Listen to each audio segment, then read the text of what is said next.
Class 11 में एक बार फिर से आप लोगों का स्वागत है। जैसा कि क्लास 11 के मैथ सब्जेक्ट में अभी हम लोग सेट्स को पढ़ रहे हैं, तो सेट से जुड़े हुए 2 वीडियो आप लोग ऑलरेडी देख चुके होंगे। पहले वीडियो में सेट का डेफिनेशन आप लोगों को बताया गया और इसके बाद आप लोगों को दूसरे वीडियो में सेट किस किस तरह से हम लोग डिस्क्राइब करते हैं इसकी जानकारी दी गई। तो उसी जानकारी को हम लोग आगे बढ़ाते हुए आइए पहला एक्सरसाइज 1A जो हम लोग सॉल्व कर रहे थे पिछले कक्षा में, उसके 3 प्रॉब्लम को सॉल्व कर चुके हैं। अब हम लोग चौथा प्रॉब्लम को सॉल्व करेंगे। वीडियो को स्टार्ट करने से पहले मैं यह बात बता दूं कि आप लोगों को इस चैनल के माध्यम से क्लास 11 की मैथ्स NCERT और RS अग्रवाल की बुक के हर एक प्रॉब्लम का सॉल्यूशन आपको इस चैनल के माध्यम से मिलेगा और उसकी बेसिक जानकारी जो होती हैं वह भी आप लोगों को दी जाएगी। तो बच्चों, आप लोग इस चैनल पे बने रहें। और चलिए हम लोग आगे देखते हैं क्वेश्चन नंबर 4 में। तो RS अग्रवाल की बुक आप देख सकते हैं। क्वेश्चन नंबर 4 यह कहता है कि list all the element of each of the sets given below. इसमें कहा गया कि A कोई आपका सेट है जो इस तरह से है x such that x equal to 2n, n belongs to n and x and n less than equal to 5। तो यहाँ पर देखिए बच्चों, x का जो सिलेक्शन हमको करना है, किस तरह की x में प्रॉपर्टी होनी चाहिए, इस पर विचार करते हैं कि x जो है 2n के बराबर होना चाहिए, है ना, 2n के बराबर होना चाहिए। और n कहाँ से लिया गया है? नेचुरल नंबर से लिया गया है। और यह n जो है कहाँ से कहाँ तक होना चाहिए? नेचुरल नंबर में 5 से छोटा या 5 के बराबर होना चाहिए। तो अगर इस पर ध्यान दिया जाए तो n का वैल्यू यहाँ पर 1, 2, 3, 4 और यह 5 आता है। इससे ज़्यादा वैल्यू आ नहीं सकता है क्योंकि जिस तरह का यहाँ लिमिटेशंस आपको दिया गया है। अब चलते हैं, नेचुरल नंबर हो गया, यह भी मिल गया, यह भी आपका हो गया।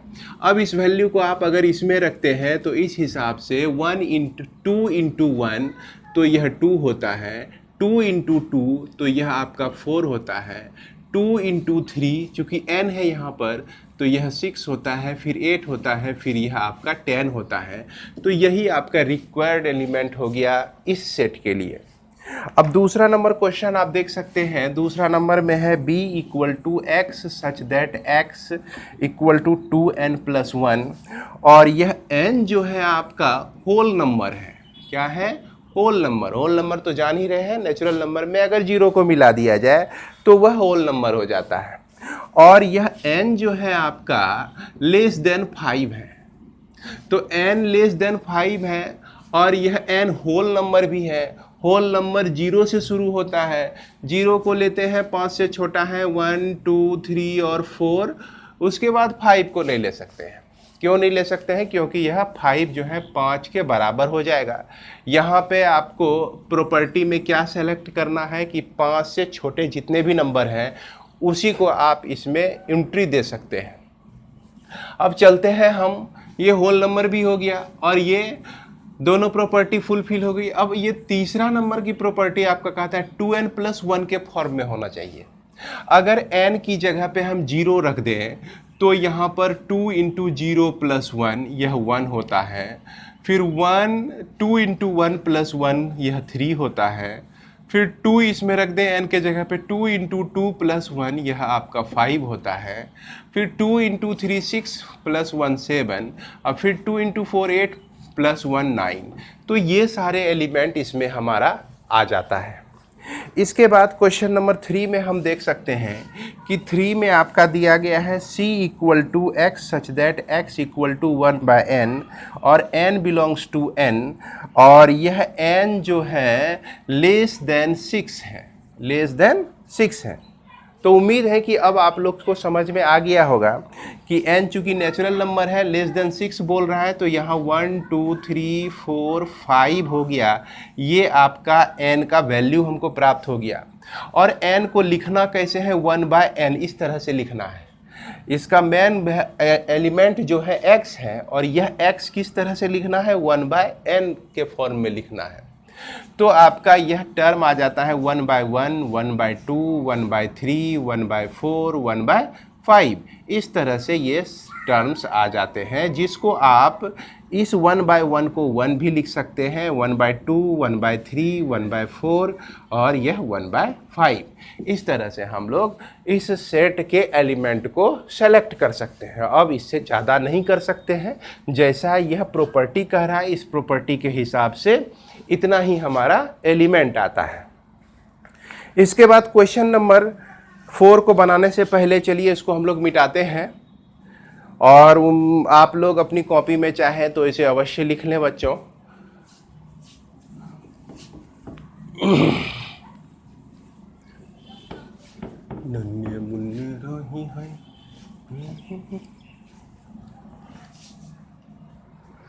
क्वेश्चन नंबर डी में देखिए ये कह रहा है कि x such that d equal to x such that x, और यह x equal to n square, और यह n जो है आपका नेचुरल नंबर है, और 2 less than equal to n less than 5 इस तरह से आपका दिया गया है, और लेस देन और इक्वल टू भी दिया गया है। तो निश्चित रूप से यहाँ जो n होगा यह 2 हो जाएगा, 3 हो जाएगा, 4 और 5। ये सारे एलिमेंट जो है n के लिए सेलेक्टेड है। अब n को क्या करना है, वेरीफाई करना है कि n जो है नेचुरल नंबर है कि नहीं। तो स्वाभाविक है कि ये सारे नेचुरल नंबर हैं। चलिए अब n क्या करता है, n के किस तरह के कैलकुलेशन के साथ x का रिश्ता जुड़ा हुआ है। तो यहाँ x equal to n square कह रहा है, तो क्या करना है हमको, 2 का स्क्वायर, 3 का स्क्वायर, 4 का स्क्वायर और यह 5 का स्क्वायर। इस तरह से हम देख रहे हैं कि 4 हो गया, 9 हो गया, 16 हो गया और 25 इसका एलिमेंट हमको मिल जाता है। इसके बाद हम लोग ई में चलते हैं, क्वेश्चन नंबर 5, जो कि ई में आपका दिया गया है x such that x belongs to z and x square equal to x। तो यह जो आपका z है, z किसे रिप्रेजेंट करता है, z रिप्रेजेंट करता है आपका इंटीजर को। अब वैसे इंटीजर को आपको लेना है जो कि इस कंडीशन को वेरीफाई करता है, बट कंडीशन को सेटिस्फाई करता है। अगर हम 2 का स्क्वायर डाल दें तो यह 2 के बराबर हो सकता है, कतई नहीं हो सकता है, क्योंकि 2 का स्क्वायर 4 होता है और वह 2 के बराबर कैसे हो जाएगा, 4 2 के बराबर तो हो नहीं सकता है। इसीलिए ये कंडीशन यहाँ नहीं सब ले सकते हैं। इसके बाद यदि हम 0 का स्क्वायर इक्वल टू 0 कर दें तो यह आपका सही है। अगर 1 का स्क्वायर इक्वल टू 1 करें तो यह भी आपका सही है। यह इस कंडीशन को सेटिस्फाई करता है, यह भी इस कंडीशन को सेटिस्फाई करता है, और यह 0 और 1 जेड भी है, मतलब इंटीजर भी है।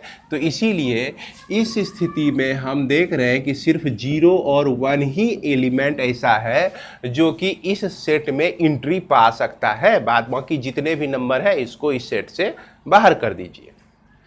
आगे बढ़ते हैं हम लोग। उसके बाद f को देखते हैं। यह जो आपका क्वेश्चन नंबर 6 है, इसमें दिया गया है x such that x belongs to z है आपका, और यह -12 less than x less than यह आपका 13/2 है। तो -12 कहने का मतलब -0.5 less than x less then 13/2 कहने का मतलब 6.5। तो यह जो x है आपका -0.5 से लेकर 6.5 के बीच में है, और वो भी बीच में किस तरह से है, आपका इस इंटीजर के फॉर्म में है। इंटीजर के फॉर्म में है। इंटीजर के बीच में जो बहुत सारे नंबर होते हैं उसको हमको नहीं लेना है। तो यहाँ पर आप 0, 1, 2, 3, 4 और 5 को ही सेलेक्ट कर सकते हैं, यहाँ तक कि आप 6 को भी सेलेक्ट कर सकते हैं। क्यों? क्योंकि 6 का जो वैल्यू है 6.5 से छोटा है। अब जब n आपको मिल गया तो यहाँ पर x का वैल्यू डायरेक्ट कह रहा है कि वैल्यू x के रूप में ही है। 0, 1, 2, 3, 4 और 5 और 6 ये सारे एलिमेंट हो गए आपका F के, सेट F के हो जाते हैं। इसके बाद G में हम लोग चलते हैं। G में देखिए क्या लिखा गया है कि यह x such that x equal to 1/2n-1 और n बिलोंग्स टू n दिया गया है और यह 1 less than equal to n less than equal to 5। तो निश्चित रूप से यह आपको बता रहा है कि n के जगह पे 1 चलेगा, 2 चलेगा, 3 चलेगा, 4 चलेगा, 5 चलेगा, 6 नहीं चलेगा, 0 भी नहीं चलेगा। और यहाँ पर नेचुरल नंबर n है, तो देखिए ये सब क्या है, आपका नेचुरल नंबर हो गया। अब इसको लिखना है आपको इस तरह से, यानी कि 1/2 into 1 minus 1, 1/2 into 2 minus 1, 1/2 into 3 minus 1, 1/2 into 4 minus 1, 1/2 into 5 minus 1। इस तरह से आप इस फॉर्म में लिखिए अगर n आपको मिल गया है तो। अब जरा सा इसको आप सॉल्व तो कर ही सकते हैं। ये आपका हो जाता है, पहला नंबर 1/1 हो जाता है, दूसरा नंबर 1/3 मिलता है, तीसरे नंबर को सॉल्व करेंगे 3 2 जा 6 माइनस 1 तो 1/5 मिल गया आपको, 4 2 जा 8 माइनस 1 तो 1/7 और यह आपका 1 कितना हो जाएगा 9। इस तरह से हम लोग सेट को प्राप्त कर सकते हैं। किस फॉर्म में? रोस्टर फॉर्म में प्राप्त कर सकते हैं और यह आपका दिया हुआ था सेट बिल्डर फॉर्म में।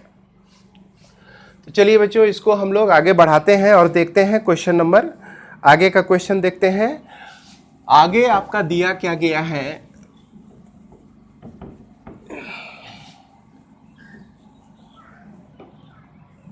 H में दिया गया है x such that x belongs to z और इसके बाद mod of x equal to less than equal to 2, इस तरह से दिया गया है। तो यहाँ पर आप देख सकते हैं कि यह मॉड का मतलब क्या होता है।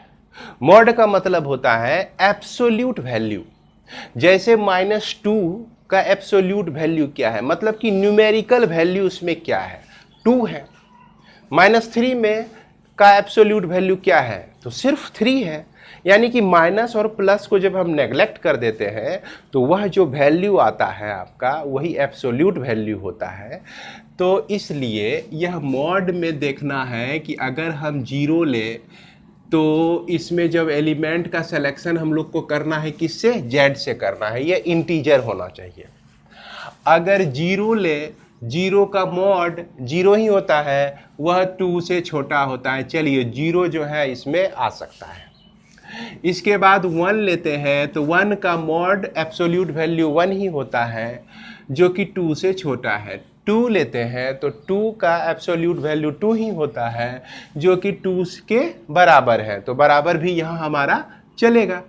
इसके बाद -1 जब हम लिए तो -1 का भी एब्सोल्यूट वैल्यू 1 ही होता है। चूँकि हम बता रहे हैं, हम जान रहे हैं कि मॉड में जब कोई भी वैल्यू रहता है वह प्लस में हो या माइनस में हो तो वह हमेशा प्लस में आ जाता है, उसका एब्सोल्यूट वैल्यू प्लस में हो जाता है। इस तरह से यह -1 -2 को भी अगर लेते हैं, ये -2 अगर आपका मॉड में है तो इसको हम 2 लिखेंगे, -1 अगर मॉड में है तो इसको 1 लिखेंगे। यह वैल्यू जो है इस कंडीशन को सेटिस्फाई कर रहा है ना। तो इसलिए इसमें आने वाले एलिमेंट सब ये सारे हो जाएंगे और यही हमारा क्या हो जाएगा, आंसर हो जाएगा बच्चों। इसके बाद क्वेश्चन नंबर 5 में कहता है कि right each of the set given below in the set builder form. तो आपको सेट बिल्डर फॉर्म में ये सारे को लिखना है और यह आपका दिया गया है टेबुलर फॉर्म में, टेबुलर फॉर्म में दिया गया है, यानी कि रोस्टर फॉर्म में दिया गया है, जिसको सेट बिल्डर फॉर्म में लिखना है। यह क्वेश्चन नंबर 5 को, तो क्वेश्चन नंबर 5 को हम लोग देखेंगे। क्वेश्चन नंबर 5 में देखिए, कि पहला ए आपको दिया गया है 1, 1/4, 1/9, 1/16, 1/25, 1/36 और 1/49 ये दिया गया है। तो इसको आप लोग ध्यान से देखिए।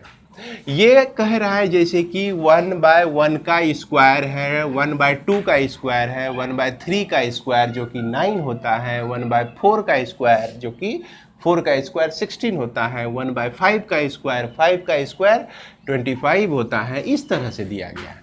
तो चलिए इसको लिख लेते हैं। 1/2 का स्क्वायर है, 1/3 का स्क्वायर है, 1/4 का स्क्वायर है, 1/5 का स्क्वायर है, 1/6 का स्क्वायर है, 1/7 का स्क्वायर है। इस तरह से ये वैल्यू आपका दिया गया है। अब इसके लिए जब हम सेट बिल्डर फॉर्म में लिखेंगे, एक एलिमेंट x लेंगे, x बिलोंग्स टू, x जो है आपका, x जो है 1/n² के फॉर्म में है। x जो है किसके फॉर्म में है? 1/n² के फॉर्म में है। और यह n क्या है? यह n जो है आपका नेचुरल नंबर है। देख लीजिए, 1 का स्क्वायर, 2 का 3, 4, 5, 6 ये सब क्या है? नेचुरल नंबर है। और नेचुरल नंबर कहाँ से कहाँ तक? तो यह n का जो वैल्यू है आपका 7 से छोटा या 7 के बराबर है। आप इसको इस तरह से भी लिख सकते हैं, n लेस देन और इक्वल टू 7, चूंकि आपके बुक में जो है इस तरह से दिया गया 1 लेस देन और equal to n less than और इक्वल टू 7। आप इसको लिखें अथवा इसको लिखें, यह दोनों मान ही बराबर होता है, क्योंकि यहाँ 1 लिखने की आवश्यकता इसलिए नहीं है, हमने कह दिया कि n जो है आपका नेचुरल नंबर है। तो नेचुरल नंबर शुरू कहाँ से होता है? 1 से होता है। अगर हम यहाँ 1 को ढक भी दें और हमने कह दिया कि n नेचुरल नंबर है, तो सामने वाला व्यक्ति निश्चित रूप से शुरू जब करेगा n का वैल्यू लेना तो वो 1 से ही लेगा। 1 से कहाँ तक लेगा? 7 तक लेगा या 7 से नीचे तक लेगा। तो इस तरह से हम इसको सेट बिल्डर फॉर्म में एक्सप्रेस कर सकते हैं। इसके बाद हम लोग अगला क्वेश्चन देखते हैं। बी नंबर इसमें क्या कहा गया है? 1/2 है, 2/5 है। आप बुक को देख सकते हैं बच्चों, ये दिया गया है क्वेश्चन। 3/10 है, 4/17 है, 5/26 है और 6/37 और यह 7/50 इस तरह से आपका दिया गया है। इसको हम लोग किस तरह से लिखेंगे? अब आइए इस पे हम लोग विचार करते हैं। तो इसको आप ध्यान से देखिए कि ऊपर पे 1, 2, 3, 4, 5, 6, 7, तो यह जो है n है ऊपर पे, है ना, और 1 n का वैल्यू, 2 का वैल्यू। उसके बाद नीचे जो है 2 है, 5 है, 10 है। अगर n का स्क्वायर प्लस 1 करते हैं तो 1 का स्क्वायर प्लस 1 करते हैं तो 2 आता है, फिर 2 का स्क्वायर प्लस 1 करते हैं तो 5 आता है, फिर 3 का स्क्वायर प्लस 1 करते हैं तो 10 आता है।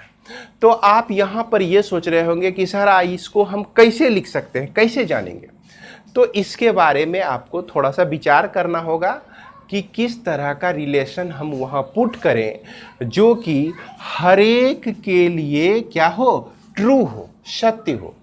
तो इस तरह से x का जो वैल्यू है हम लोग क्या ले सकते हैं? x such that x equal to n/n² plus 1 ले सकते हैं। और यह जो है n क्या है? आपका नेचुरल नंबर है। कहाँ से कहाँ तक है? यह नेचुरल नंबर 7 से बड़ा नहीं है। आप चाहें तो इस तरह से भी लिख सकते हैं, या नहीं तो 1 less than equal to n less than equal to 7, इसकी जगह पे इसे भी पुट कर सकते हैं। यह कोई फ़र्क यहाँ पर नहीं पड़ता है और आपको जिस तरह की सुविधा लगे आप उसी तरह से इसको लिख सकते हैं। इसके बाद हम लोग चलते हैं क्वेश्चन नंबर 3 में। तो क्वेश्चन नंबर 3 देखिए क्या कह रहा है। कहने का मतलब ये आपका क्वेश्चन नंबर 5 का 3 नंबर, क्वेश्चन नंबर 5 का 3 नंबर में क्या दिया गया है इसको देखेंगे हम लोग। यह C जो है आपका दिया गया है 53, 59, 61, 67 उसके बाद 71, उसके बाद 73 और यह 79। तो ये 53 और यह 79, हमको लग रहा है कि यह 80 से छोटा है और यह 50 से बड़ा है। देख के ही समझ में आ रहा है, एक बात तो समझ में आई। उसके बाद यहाँ पर देखिए कि 53 की क्या क्या विशेषता है। पहली विशेषता है कि नंबर किस तरह का है। तो नंबर दो ही तरह का होते हैं, कंपोजिट नंबर और प्राइम नंबर। तो ये देखते हैं कि कंपोजिट नंबर है या प्राइम नंबर है। तो ये समझ में आ रहा है क्या है, आपका प्राइम नंबर है। तो देखते हैं क्या ये भी प्राइम नंबर है। यस, 59 भी प्राइम नंबर है, 61 भी प्राइम नंबर है, 67 भी प्राइम नंबर है। जितने भी नंबर्स दिए गए हैं सारे आपका प्राइम नंबर है। प्राइम नंबर तो जानते ही हैं कितने स्वार्थी होते हैं कि वह या तो 1 से कटेगा या तो खुद से कटेगा और बाद बाकी किसी के बस में नहीं आने वाला है। तो यहाँ पर हम देख रहे हैं कि यह जो आपका x है और यह x इज ए प्राइम, कैसा नंबर है, प्राइम है। और यह x जो है आपका 50 से बड़ा है और यह 80 से छोटा है। तो इसके बीच जितने भी प्राइम नंबर हैं सभी का वैल्यू हम ले लेंगे। यही हमारा हो गया सेट बिल्डर फॉर्म हो गया। इसके बाद हम लोग देखते हैं क्वेश्चन नंबर, अगले क्वेश्चन को देखते हैं। d इक्वल टू दिया गया है -1 और 1। तो इसमें हम क्या कर सकते हैं, इसमें आप इस तरह से लिख सकते हैं, यह तो आपका z होगा और z में भी जो है किसको सेलेक्ट करना है, -1 और 1 को सेलेक्ट करना है कि नहीं। यानी कि x का जो वैल्यू है माइनस और प्लस -1 ही है, ये ही है। अब इसको थोड़ा और बढ़िया से लिखना चाहें, अगर इसका स्क्वायरिंग कर देते हैं आप और इसका वैल्यू 1 के बराबर कर देते हैं, तो देखिए कि x स्क्वायर का स्क्वायर रूट जो होता है यह आपका क्या आ जाता है, +-1 आता है। सॉरी, माफ करेंगे, यह आपका x स्क्वायर का वैल्यू अगर हम इसको 1 लिखते हैं तो x का वैल्यू √1 जिसको +-1 लिख सकते हैं। तो यहाँ पर हम जब देख रहे हैं कि दो वैल्यू x का है, एक प्लस और एक माइनस में, यानी कि x स्क्वायर +1 भी अगर इसके जगह पे हम लिख देते हैं तो इसको सॉल्व करने पर यही आता है। तो इसलिए इसे जो है हम इस तरह से भी लिख सकते हैं, क्या लिख सकते हैं, x स्क्वायर इक्वल टू 1 लिख कर भी काम चला सकते हैं। यानी कि जितना उसको दूर कर दीजिए, यानी कि उसको जितना ज़्यादा सोचने के लिए वक्त दीजिए, है ना, वही आपका क्या हो गया, यह सेट बिल्डर फॉर्म हो गया। इसके बाद हम लोग देखते हैं ई नंबर। ई नंबर में आपका दिया गया है 14, 21, 28, 35 और यह 42, उसके बाद यह 98। तो इसमें आप देखिए कि यह 7 का मल्टीपल है ना, 7 का मल्टीपल है। 7 दूना 14, 7 21, 7 चौका 28, 7 पचा 35। मैं तो इसी तरह पढ़ता हूँ टेबल, आप लोग संभवतः 7 × 7, 7 2 जा 14, 7 3 जा 28 इस तरह से पढ़ते होंगे। तो जब यह 7 का मल्टीपल है और यह 98 जो है 7 × 14 होता है 98। अब यहाँ पर हम क्या लिख सकते हैं, इसको लिख सकते हैं कि इसमें जो x एलिमेंट है, x कैसा है, 7 का मल्टीपल है और यह n जो है किस तरह का नंबर है, नेचुरल नंबर है। और यह n जो है 2 से बड़ा या बराबर और 14 से छोटा या उसके बराबर है। इस तरह से यह आपका आ जाता है किसमें, सेट बिल्डर फॉर्म में आ जाता है। इसके बाद क्वेश्चन नंबर हम लोग 6 को देखेंगे और इस एक्सरसाइज का लास्ट क्वेश्चन देखेंगे। तो मेरे प्यारे बच्चों, आप लोग इसको लिख लीजिए। क्वेश्चन नंबर 6 को हम लोग देखते हैं अब शुरू से। तो इसे मैं मिटा दूं।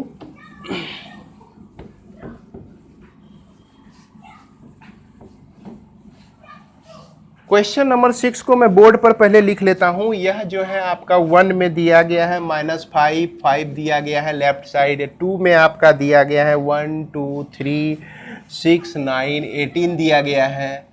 उसके बाद 3 में आपका दिया गया है -3, -2, -1, 0, 1, 2, 3 इस तरह से दिया गया है। और यह 4 नंबर में दिया गया है PRINCAL इस तरह से दिया गया है। बच्चों जहाँ कॉमा छूट जाए तो वहाँ आप लोग कॉमा समझेंगे। और यह 5वां नंबर देखिए 1 दिया गया है और यह 6ठा नंबर नहीं दिया गया है। और इधर राइट साइड में देख सकते हैं a का जो वैल्यू है यह x such that x belongs to z and x square equal to 16 दिया गया है, सॉरी लेस देन 16 दिया गया है। और यह b जो है आपका दिया गया कि यह x such that x belongs to n and x square equal to x ये दिया गया है। c जो है आपका x such that x belongs to z and x square equal to 25 इस तरह से है। और यह d जो है आपका x such that x belongs to n and x is a factor of 18 ये आपका सेट बिल्डर फॉर्म में दिया गया है। और यह आपका ई नंबर जो दिया गया है सेट बिल्डर फॉर्म में x such that x is a letter of the word principal. तो इस तरह से दिया गया बच्चों। तो इसमें एक साइड आपको रोस्टर फॉर्म में दिया गया है, दूसरे साइड में आपको सेट बिल्डर फॉर्म में दिया गया है। अब निश्चित रूप से यहाँ पर देख रहे हैं कि यह प्रिंसिपल है किस फॉर्म में, रोस्टर फॉर्म में, यह आपका सेट बिल्डर फॉर्म में है। तो यह 4 नंबर जो है मैच किया किससे, ई से मैच किया। इसके बाद देखिए यह 1 है, 1 हमारा सिर्फ यही दे सकता है, देख लीजिए बी को। एन नेचुरल नंबर है, x square equal to x के बराबर होना चाहिए, तो सिर्फ 1 स्क्वायर ही 1 के बराबर हो सकता है। 2 का स्क्वायर 4 होता है जो कि 2 के बराबर नहीं हो सकता है। इसका मतलब यह जो है आपका मिल गया, किससे मैच कर गया, 5 नंबर जो है मैच कर गया बी से। 5 नंबर को बी से मैच कराइए, 2 हमारा हो गया। इसके बाद जो है -5 और 5, तो यहां पर देखिए एक्स स्क्वायर इक्वल टू 5। हम जान रहे हैं कि x 25 का अगर स्क्वायर रूट निकालते हैं तो -5 भी होता है और +5 भी होता है। तो इसलिए यह 1 नंबर जो है किससे मैच कर गया, आपका c से मैच कर गया। अब उसके बाद देखिए अगर हम इसको देखते हैं x such that x belongs to n, x is the factor of 18। 18 का फैक्टर कौन कौन से हैं, 1 18 का फैक्टर है, 2 18 का फैक्टर है यानी 2 डिवाइड्स 18, 3 18 का फैक्टर है यानी 3 डिवाइड्स 18। उसके बाद 6 जो है इसका 18 का फैक्टर है चूंकि 6 डिवाइड्स 18, 9 डिवाइड्स 18, 18 डिवाइड्स 18। इस तरह से हम देख रहे हैं कि यह जो 2 नंबर है यह किससे मिल जाएगा, आपका डी से मिल जाएगा। और यह जो 3 नंबर है यह आपका मिल जाएगा, कौन सा बच गया, ये आपका ए नंबर बच गया। और इसको भी जरा सा हम देख लेते हैं कि x square less than equal to 16, यानी कि इससे आपको मिलता है x less than plus minus 4 जा 16 होता है। तो x का वैल्यू जो है +-4, कहने का मतलब हो गया +-4 से कम वैल्यू लेना है। तो इसको जब आप एनालिसिस करेंगे तो यह आपका वैल्यू इस तरह का आ जाएगा, 0 से लेके 3 तक और -4 से लेकर कहाँ तक, 0 तक। तो इसको हम लिख सकते हैं, 3 को लिख सकते हैं किसके बराबर है, a के बराबर है। इस तरह से बच्चों हम लोग मैच कर सकते हैं। और यह सेट थ्योरी का पहला एक्सरसाइज आपका 1A समाप्त होता है। इसके बाद हम लोग आगे बढ़ेंगे और अगले वीडियो में एक्सरसाइज 1B को बनाएंगे। तो आज के लिए बस इतना ही बच्चों, धन्यवाद। आप लोग पढ़ते रहें। और मैं अंत में एक बार बता दूं फिर से आप लोगों को कि इस चैनल के माध्यम से आप लोगों को RS अग्रवाल की बुक पूरी तरह से पढ़ाई जाएगी, कंप्लीट पढ़ाई जाएगी। NCERT के बुक को भी कंप्लीटली पढ़ाया जाएगा। बस इसी के साथ धन्यवाद, थैंक यू।